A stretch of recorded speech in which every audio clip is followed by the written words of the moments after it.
Anda kembali di CNN Indonesia Today. Kamar Dagang dan Industri DKI Jakarta bekerja sama dengan pemerintah Provinsi DKI Jakarta membuka sentra vaksinasi COVID-19 bagi ekspatriat atau warga negara asing yang bekerja di Indonesia. Vaksinasi para ekspatriat ini diselenggarakan di Balai Kota Jakarta.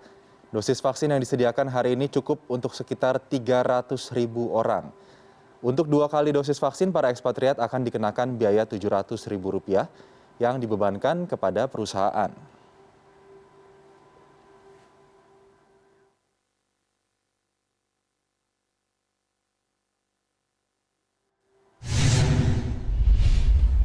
Dan untuk memantau penyelenggaraan vaksinasi COVID-19 di DKI Jakarta termasuk juga vaksinasi bagi ekspatriat, kita sudah terhubung dengan Novanaya Antaka dan juga Mahardika Utama. Kita ke Naya terlebih dahulu. Selamat pagi, Naya, untuk memantau situasi penyelenggaraan vaksin COVID-19 bagi warga negara asing dan tenaga kerja di Balai Kota Jakarta ya. Naya, bagaimana saat ini keramaian warga negara asing yang ikut serta dalam vaksinasi COVID-19 di sana?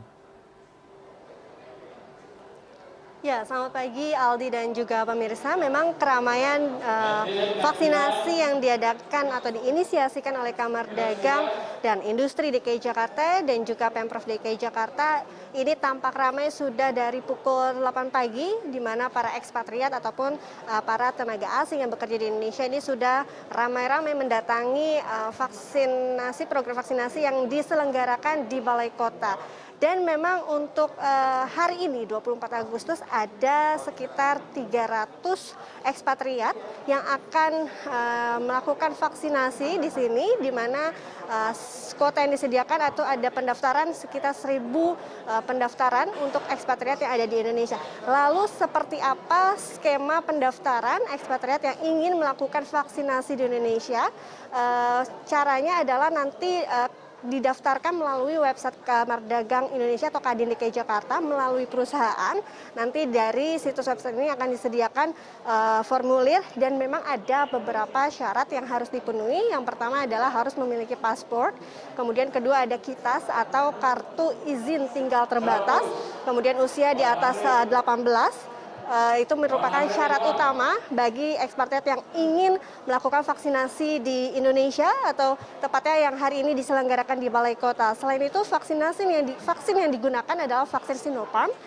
Bedanya dengan Sinovac adalah kalau Sinovac ini bisa diberikan kepada orang di atas 12 tahun. Namun kalau Sinovac ini termasuk vaksin gotong royong atau yang memang di-provide dari perusahaan yang harus diberikan minimal di atas 18 tahun. Dan untuk vaksin kali ini memang berbayar, yaitu dikenakan biaya Rp700.000 untuk dua kali suntik atau satu paketnya adalah Rp700.000 yang nantinya memang akan dibayar oleh perusahaan ke Kadin itu, dan prosesnya adalah memang ada 1.000 pendaftaran yang sudah masuk ke Kadin, namun hanya 300 orang saja untuk hari ini yang sudah lolos secara nama, kemudian juga sudah memenuhi persyaratan secara teknis dan juga sudah membayar. Nantinya juga Kadin akan memesan kepada Bio Farma sehingga memang untuk vaksinasi kepada para ekspatriat ini tidak bisa mendadak karena memang ada sistem-sistem dulu yang harus dipenuhi ataupun vaksinnya juga memang harus dipesan terlebih dahulu ke Bio Farma.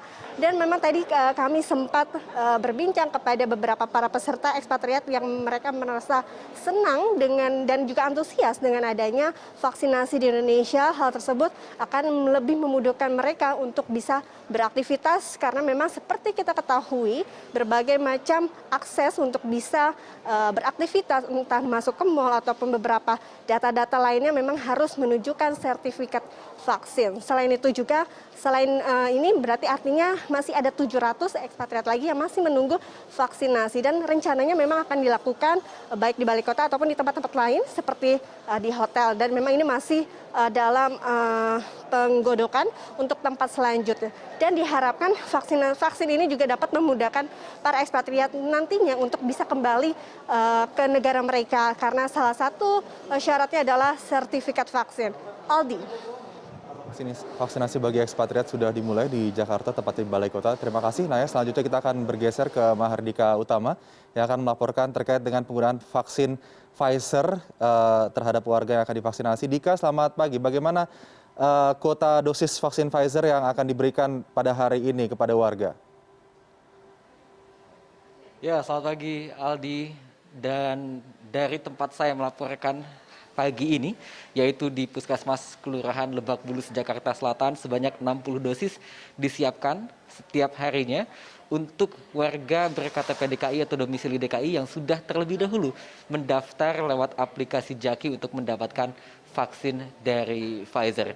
Dan vaksin Pfizer ini memang diprioritaskan untuk mereka yang memiliki gangguan imunologi seperti autoimun ataupun juga penyakit penyerta lainnya, dan khusus bagi yang memiliki komorbid diharuskan menyertakan surat rekomendasi dari dokter. Dan kabar baik lainnya, selain bisa digunakan oleh warga berusia 18 tahun ke atas, vaksin Pfizer ini juga bisa digunakan oleh ibu hamil dan menyusui, dan per hari ini juga bisa digunakan untuk anak-anak atau remaja berusia di atas 12 tahun. Dan di samping kiri saya bisa Anda saksikan ada sejumlah warga yang tentunya sudah terdaftar menunggu giliran untuk dilakukan screening di Puskesmas Kelurahan Lebak Bulus, Jakarta Selatan. Dan screening sendiri dilakukan di sebelah kanan saya, yaitu dengan dilakukannya pemeriksaan tensi oleh tenaga kesehatan yang sudah bersiaga sejak pukul 9 pagi tadi. Dan sementara penyuntikan kemudian akan dilakukan di salah satu ruangan Puskesmas Kelurahan Lebak Bulus yang ada di belakang saya. Pada pagi hari ini saya mewawancarai sejumlah orang dengan kondisi medis tertentu, di antaranya adalah ibu hamil yang mengaku bahagia. Akhirnya setelah menunggu berbulan-bulan mereka juga diperkenankan atau diizinkan untuk menerima vaksin COVID-19, dan itu dari Pfizer yang efikasinya mencapai di atas 95% untuk lansia di atas 65 tahun dan mencapai 100% bagi remaja berusia 12 sampai 15 tahun. Dan itu pula lah yang membuat orang tua dari sejumlah remaja yang sudah vaksin pagi hari ini di Puskesmas Kelurahan Lebak Bulus mengaku senang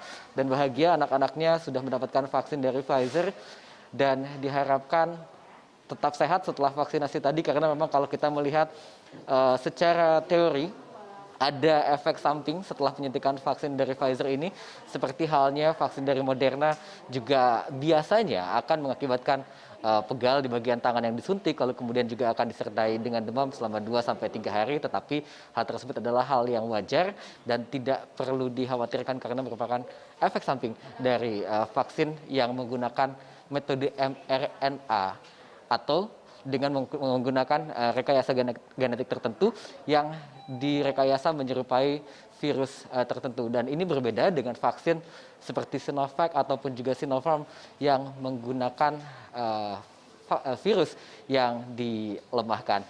Dan untuk DKI Jakarta sendiri, dari total 1,5 juta dosis vaksin Pfizer yang sudah dibeli oleh Indonesia, didistribusikan prioritas untuk Jabodetabek, dan Jakarta sendiri mendapatkan 232.000 dosis vaksin Pfizer dan didistribusikan ke 16 fasilitas kesehatan di seluruh wilayah DKI Jakarta. Dan untuk yang akan mendapatkan vaksin dari Pfizer ada sejumlah syarat. Yang pertama adalah tentu memiliki KTP DKI ataupun juga surat domisili di Jakarta, dan syarat berikutnya yang tidak kalah penting adalah belum pernah menerima satupun dosis vaksin COVID-19, baik dosis pertama ataupun juga dosis kedua dari produsen vaksin apapun.